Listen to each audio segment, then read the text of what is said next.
Как найти правильный путь в жизни? Кто вам сказал, что ваш путь сейчас неправильный? Для того, чтобы определить, какой он правильный, нужно себе его сначала прописать, сказать, что, по-моему, сидеть с бокалом виски и говорить, что, по моему мнению, правильный путь.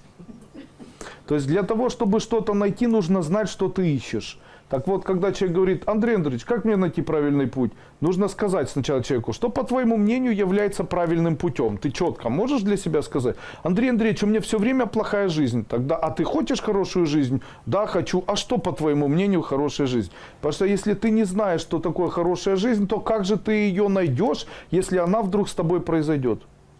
То есть, как найти правильный путь?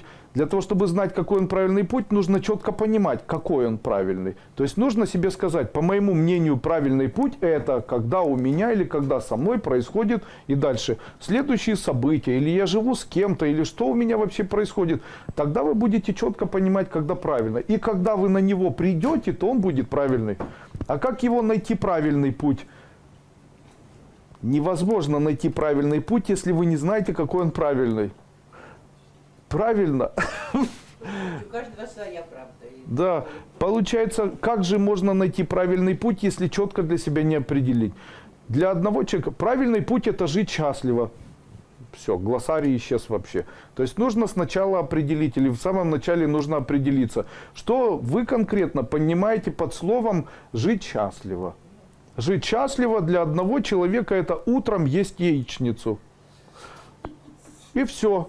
Вот если утром яичница счастливый, если нет, несчастливый. Для некоторых людей выпить 100 граммов алкоголя в течение дня – это путь к счастью. Все это путь к счастью. То есть, Андрей Андреевич, как мне быть счастливым, как мне прийти к пути счастью? И после этого, вы представляете, для 0,1% населения, проживающего на Земле, я могу сказать, путь к счастью – это киоск номер 7 рядом с тобой. Подходишь, покупаешь 1 стаканчик каждый день.